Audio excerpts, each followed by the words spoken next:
we've been really excited about here for a long time because, as we were talking a little bit ago, when I share articles with our facilitators in the leadership development world, when our monthly meeting, it's more often than not that I'm sharing something from our guest today, Dan Rockwell, in Leadership Freak. And you've probably read some of those things that I've sent too.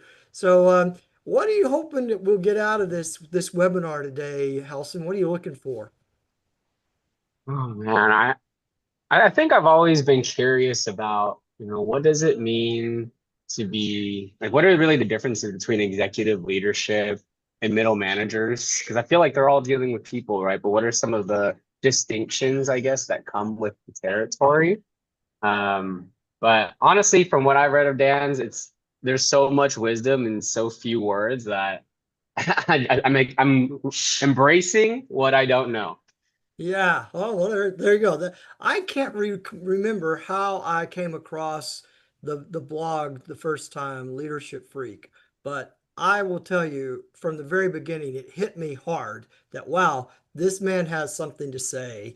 And he says it in a very short number of words, I think 300 words or so per blog. And we're going to get into that in just a minute. But let me just share a few things about Dan for those of you that may not be familiar with Leadership Freak. So Dan Rockwell lives in central Pennsylvania, but his blog, The Leadership Freak, was named by Inc. magazine, a great magazine, as one of the top 50 leadership and management blogs in the nation.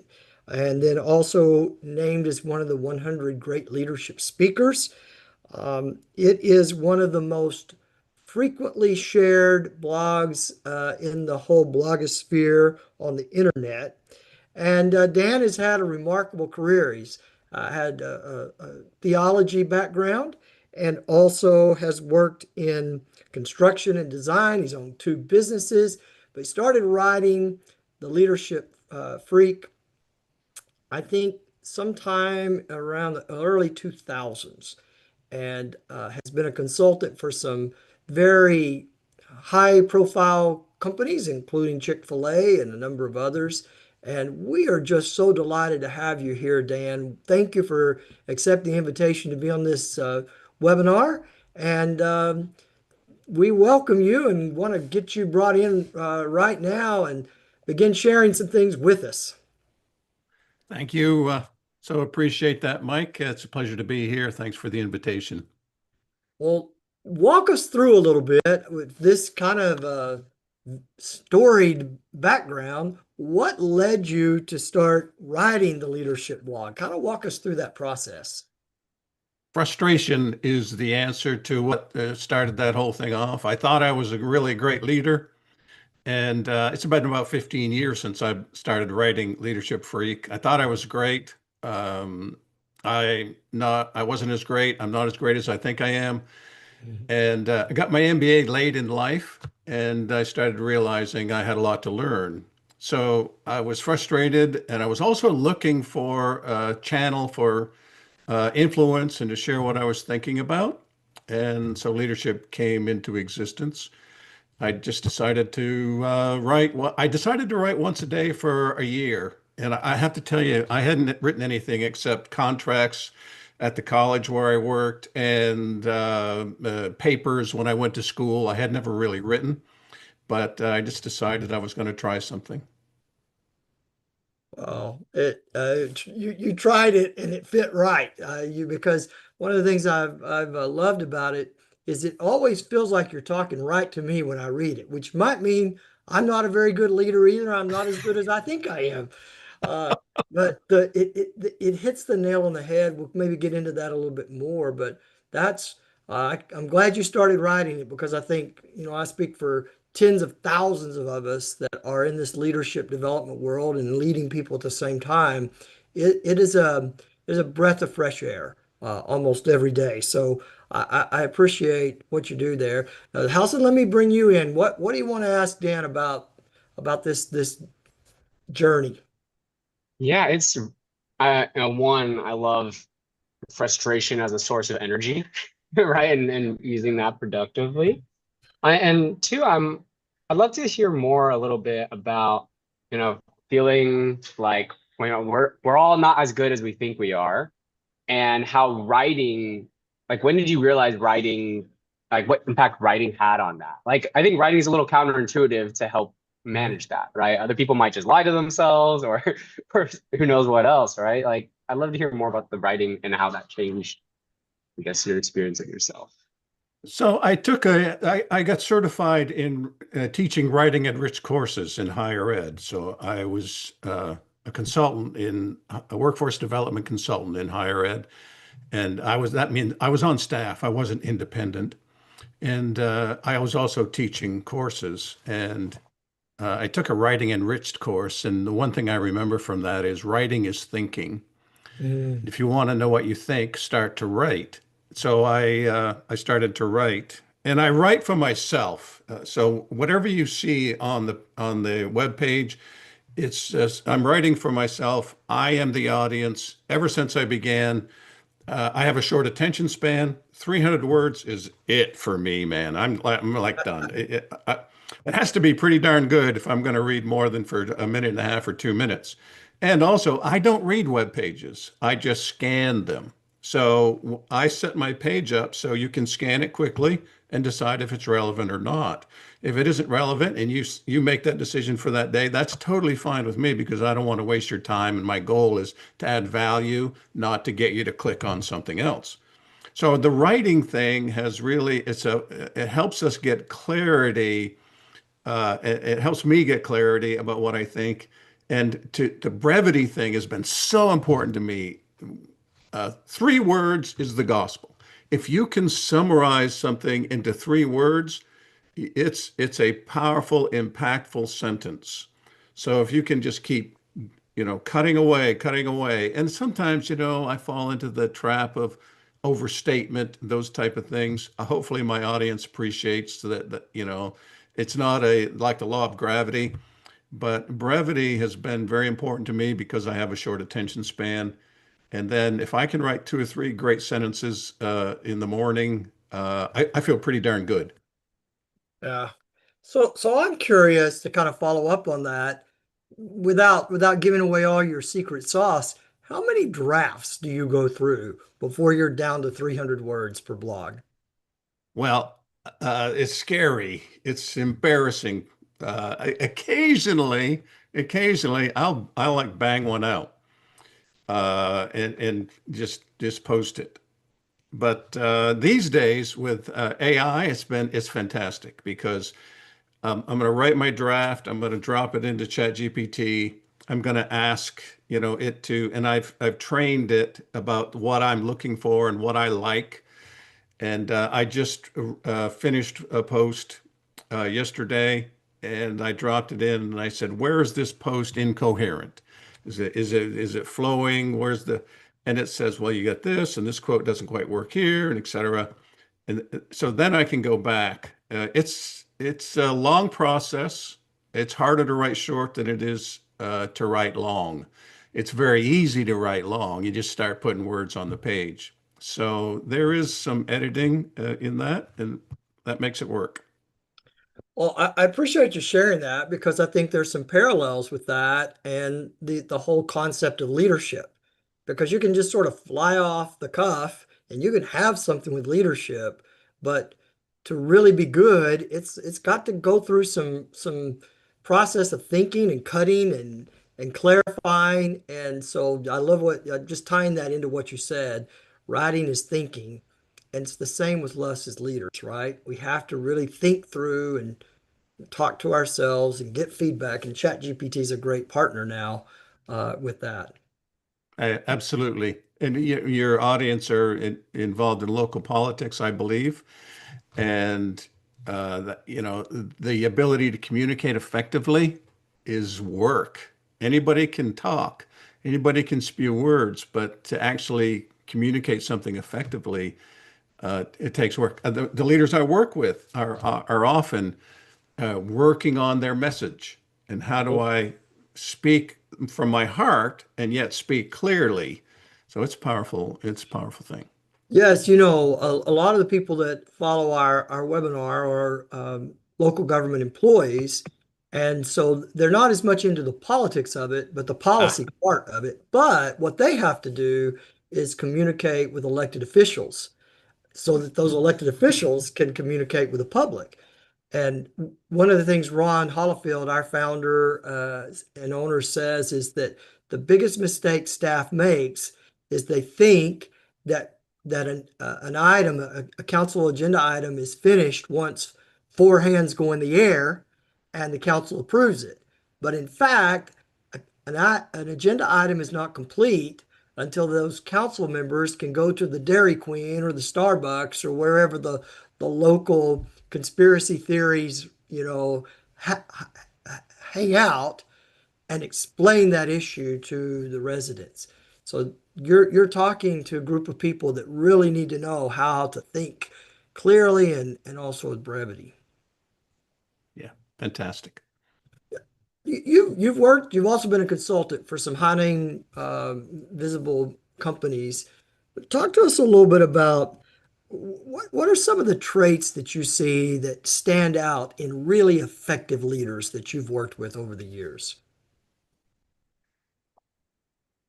It's a wonderful question. My work has been in, like you, some leadership development with companies, and then coaching executives. Mhm. Not so much the consulting part.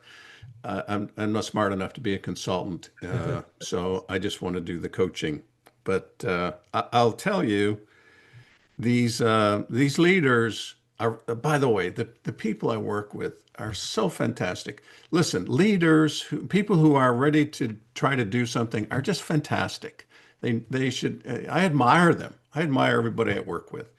Yeah. But it's usually not a leadership skill that makes them successful. It's how they're bringing themselves to work. Mm. This is what in our growth and leadership, we start thinking that leadership is about strategy and technique and method and skills and things like that. All totally necessary. But there is another level of leadership where we learn to bring ourselves to work. Warren Bennett said, leadership is a matter of becoming yourself. And so many leaders are lose themselves to work, and that's exhausting. And they show up being what they think they're supposed to be or what everybody expects them to be. And they have lost touch with their own values and with their own heart.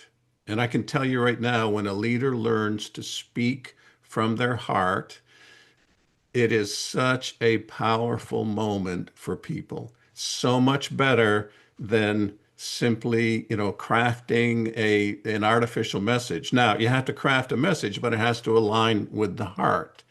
So the really successful leaders, I think, are vulnerable, they're transparent, they know who they are, they know their values, they know their strengths, they stay in that arena. They admire people too. And this is so powerful as well. If you want to be a successful leader, you got to admire the people. Listen, if you can't sit down and write three things you admire about everybody around you, then you're in the wrong place. Hmm. Bad is stronger than good. We see their flaws, we see their weaknesses, and it's very easy to concentrate on those things. Those things never create the future we want.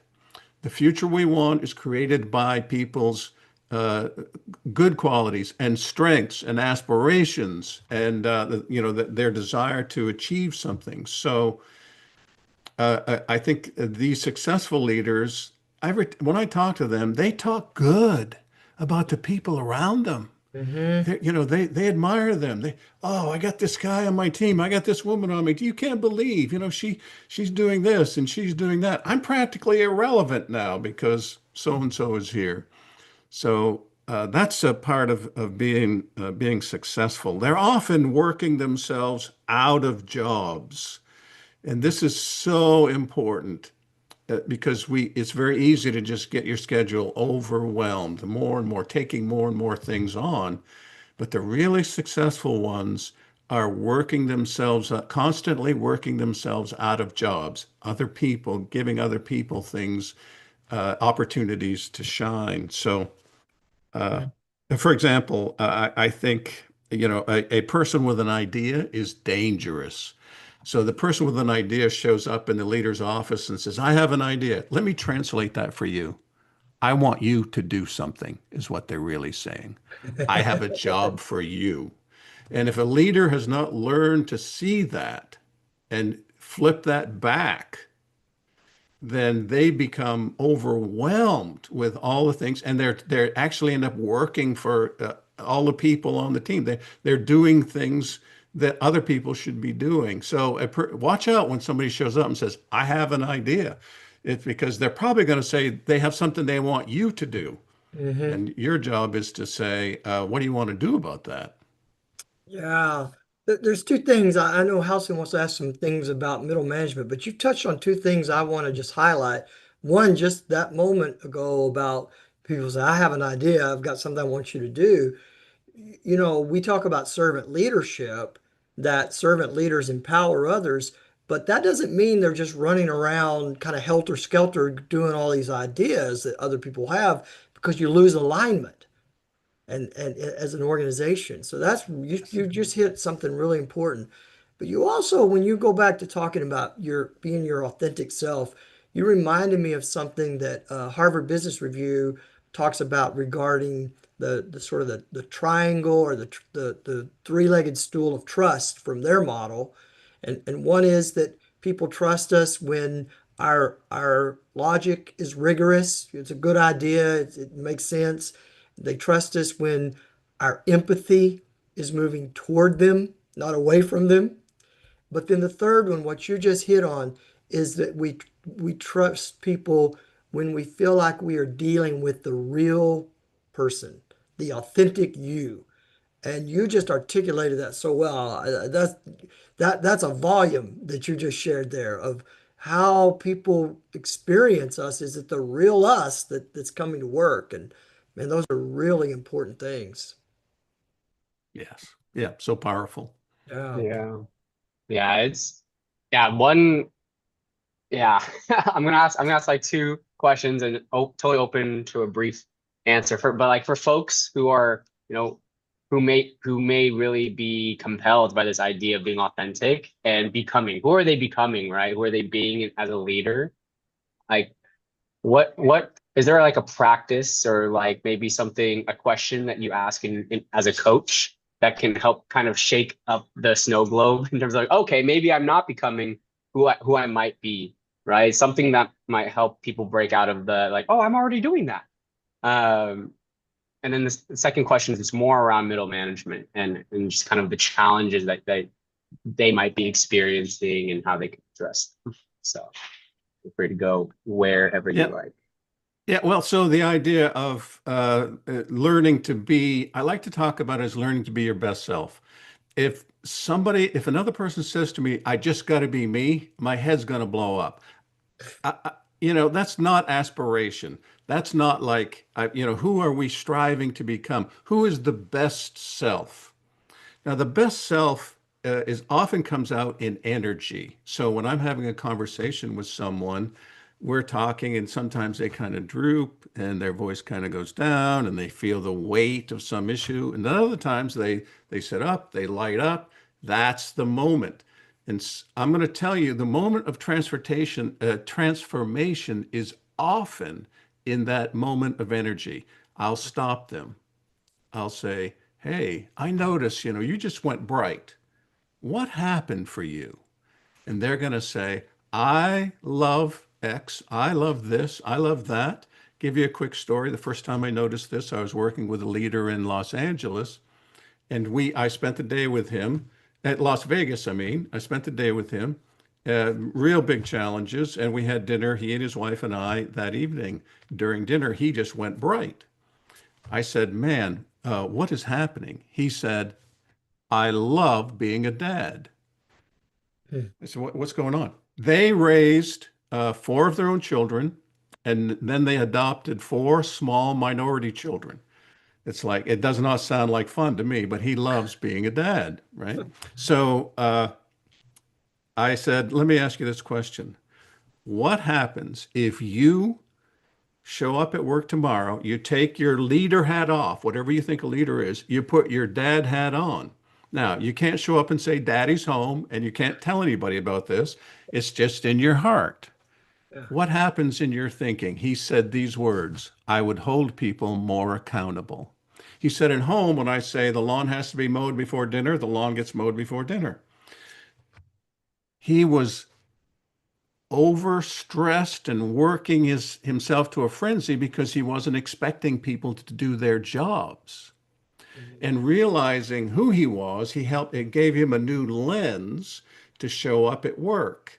He texted me from South Africa. I know you were in Africa here not too long ago.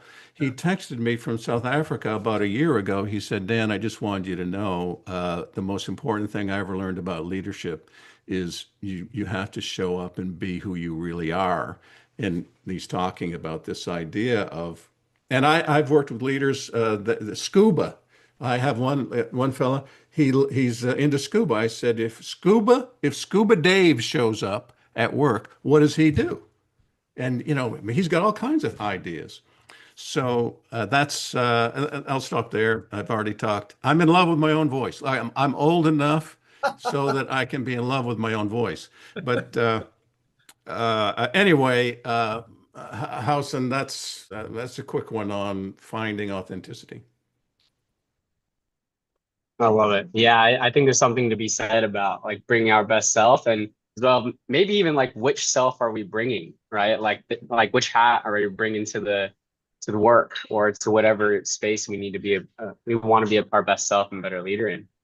That's, Yeah, before you go on, this is so true. And I'll say to leaders, look, choose how you want to show up before you show up, because if you don't, somebody else will choose for you.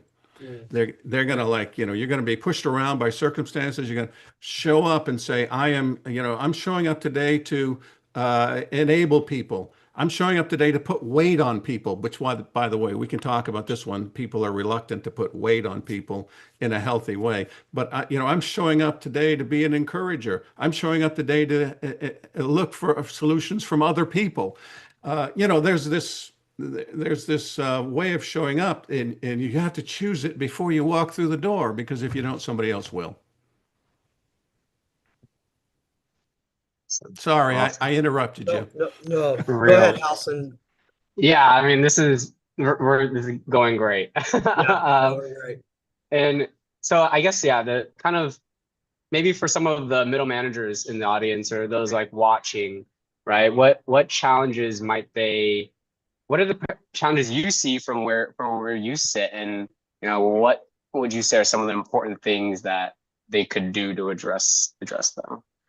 Yeah, so the middle managers are the greatest. They also struggle because they are responsible to the upper management, and they're responsible to frontline people or other teams that just report to them. So this is a huge, huge challenge, and the tension of leading with courage with the upper management and compassion with the folks on the front line is a huge challenge.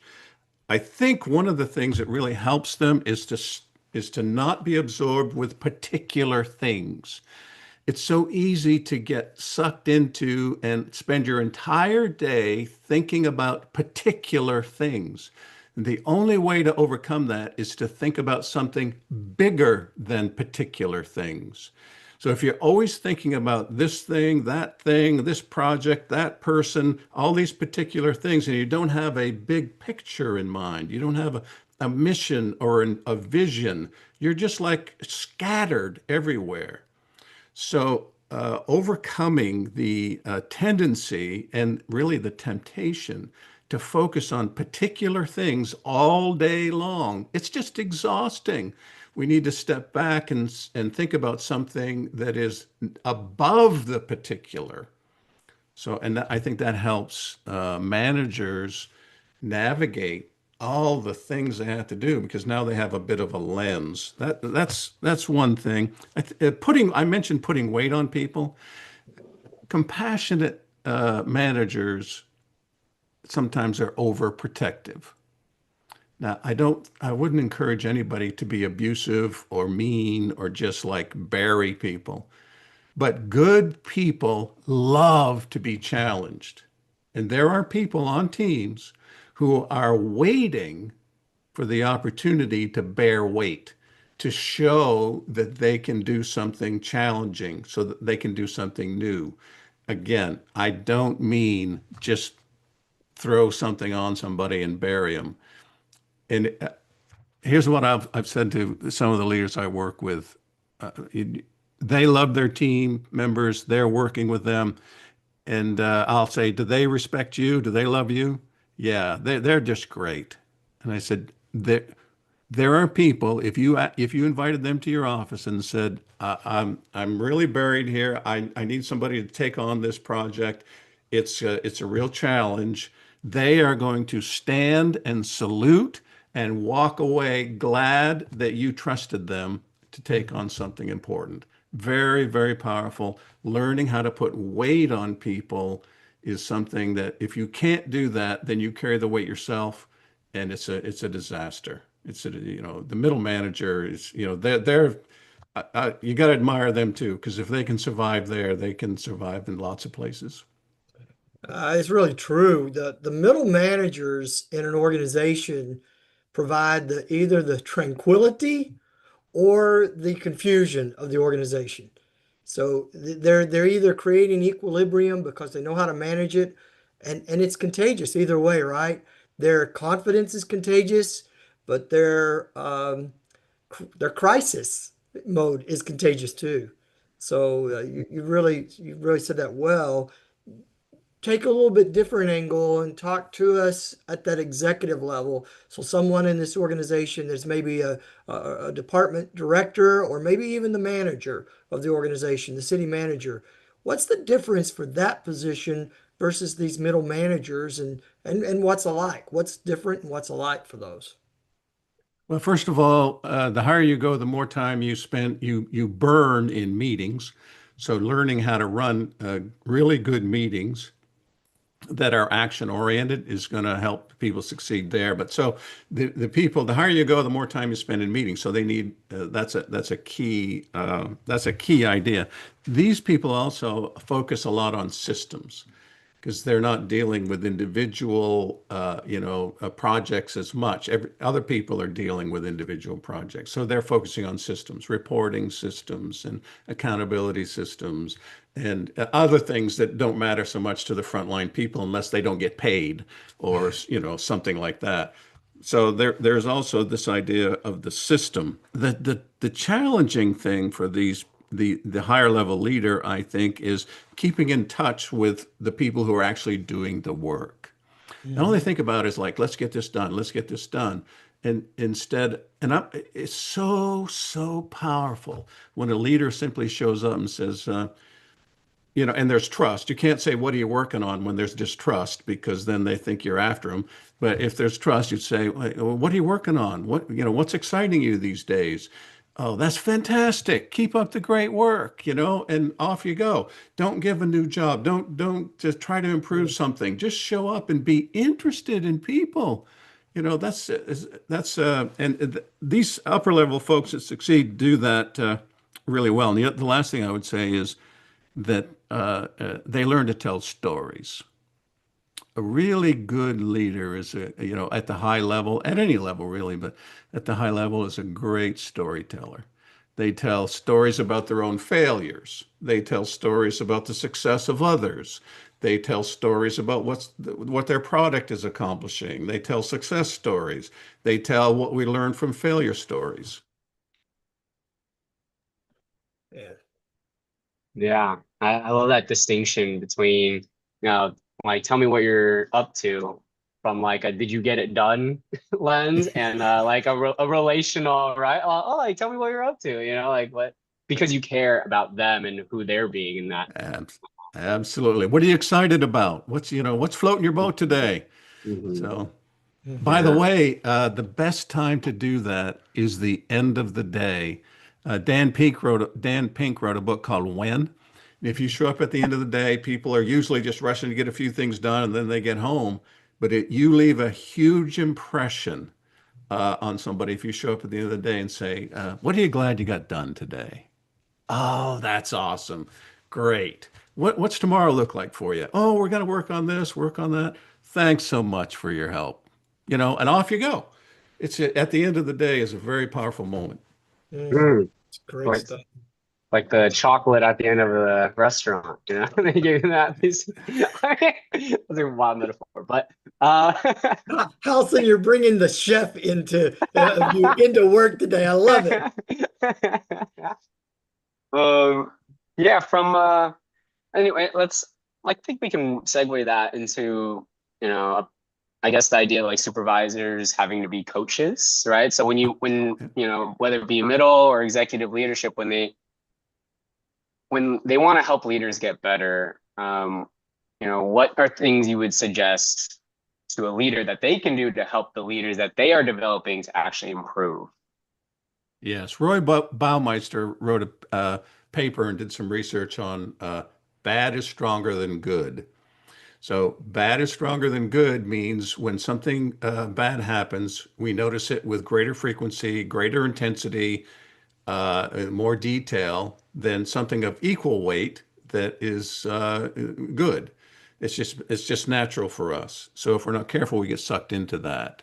So if you're going to coach people, we want to build on their success more than trying to correct or fix. So I never look at coaching as fixing someone. So we're going to build on their success. I just yesterday talked with a business owner, has a big problem he needs to solve, a lot of tension. I said, you've done this many times. What did you do that helped you succeed in the past? So then he talks about what he did. He starts to get clarity. I said, how does that apply today? See, because he has got trapped by the bad and he forgot what he knew. Mm. See, he's the genius. He knows. Now there may be a few things along the way that you can be helpful with, but for this particular person, I remember saying to him after he talked about his successes, I said, I'd like to give you some feedback. So in our last three calls, you brought up the very same things about the past and some hurts from the past and some disappointments and some frustrations. And you're never going to change that.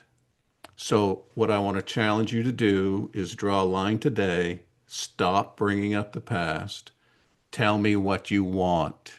So as a coach, I'm going to turn people to the future Mm. instead of, because again, the past never changes. The past is never, it's always going to be there and it is what it is. So we learn to deal with it, we learn from it. But how do we, and so I said, you can't keep bringing this up because words are rudders. The more you talk about it, the more you go there. The more you focus on it, the more it sucks you in. What do you want? He told me three things. They were very simple things, and come to find out, he already had two of them. Mm. And so, see, but he got lost in the darkness.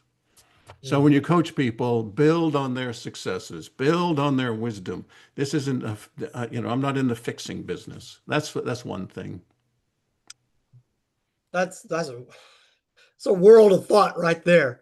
But I want to move us on to teams because good leadership is not just one-on-one. It's building teams or recruiting teams and then building those teams. So talk about that a little bit. What's the big challenge there from your perspective?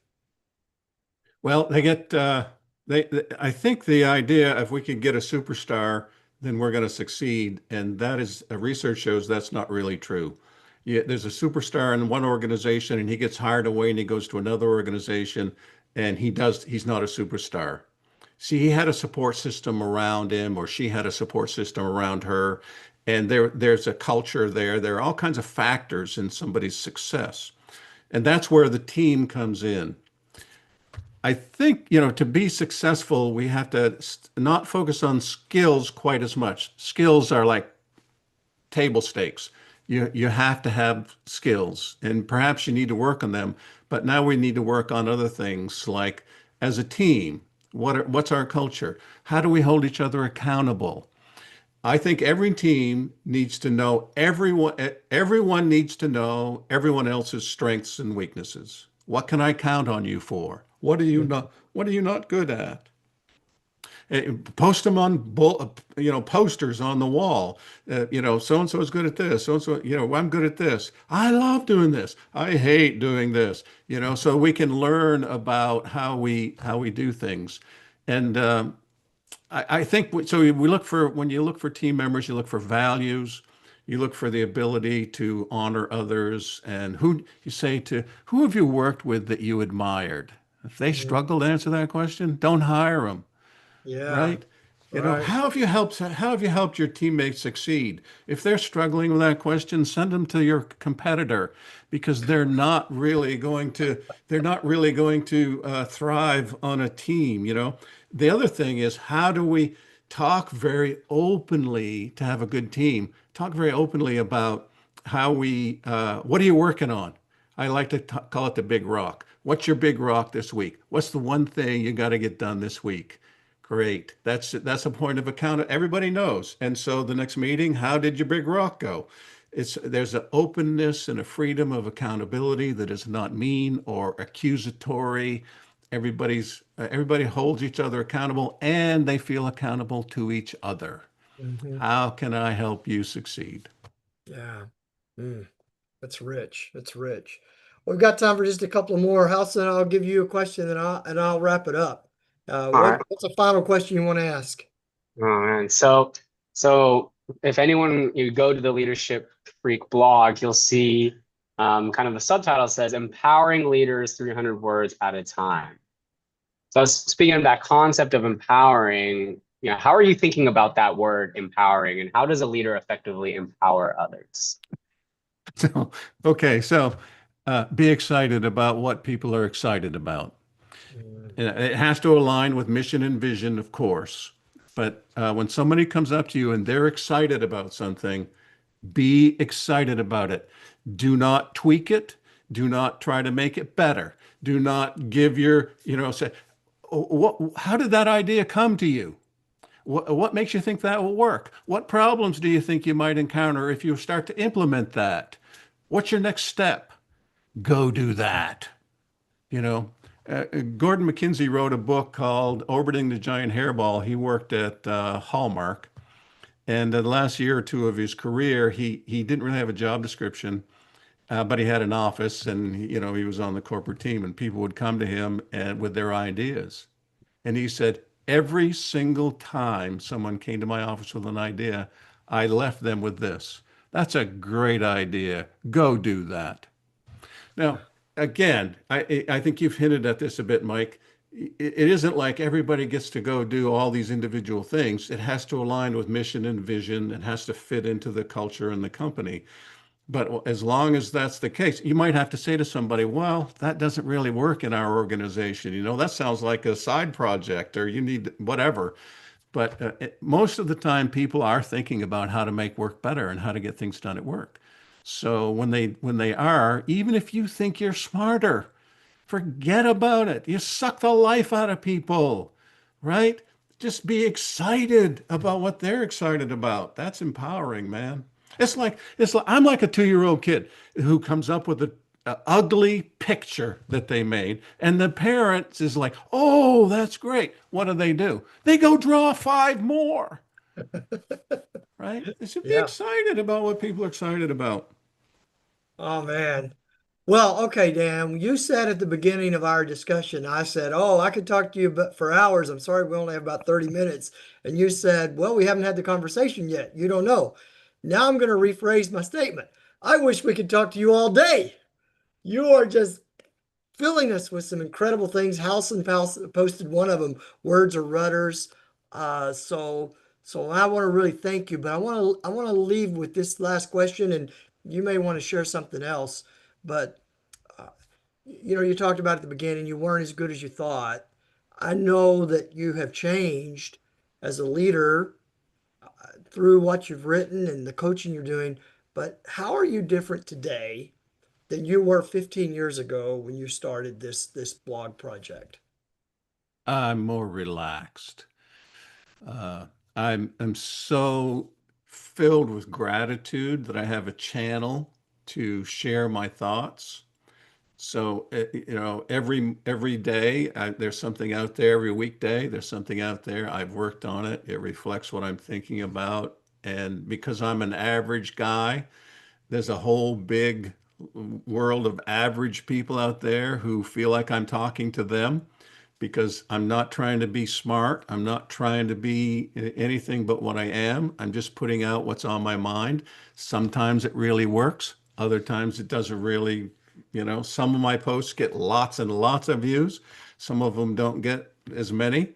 That's whatever. I just put it out there. So I have gratitude for the opportunity, and my life is so much richer. I have talked to leaders from all over the world, big companies, small companies. I've interviewed authors, and whether it's Ken Blanchard or John Maxwell or those leadership folks, or it's the CEO of Best Buy, or it's the Secretary of Corrections for the state of Pennsylvania. All these people have made my life richer. And I've really learned this because I'm an introvert. And so when people show up in my driveway, I hide behind the couch because I don't want to talk to them. But I've really learned this. If someone knocks on your door, open the door. You never really know, and that just helps make my life is so much richer. I get to talk to people like you, and sometimes people even say good things about me, and I'm just a 2-year-old. It feels great. Well, hey, ladies and gentlemen, Dan Rockwell. I had high hopes for this webinar, but you have far exceeded them. And I just want to thank you so much, Dan, for your time and honestly for your blog because it has helped me. It has helped me as a leader. I think it has helped me help other leaders. I think it has helped other leaders in our organization help other leaders that they work with. And we are all indebted to you and really appreciate it. And if you're not subscribed to the Leadership Freak, I recommend that you do so. I receive it every morning in my email, and it's one of those that I hardly ever fail to open. And almost every time I do, I feel like he's writing directly to me, and you'll probably feel that same way. So I recommend it. And Dan, we just can't thank you enough for your time and your talents and for sharing them with us. So I hope you've all enjoyed this. Thank you to you, Halson, for being a part of. You always had so much. I love doing this with you and so grateful for you. And Lisa, thank you for all of your work on behind the scenes. We couldn't do it without you. And again, to Dan, our guest, many thanks. And to all of you, hope you have a great day. Go do something.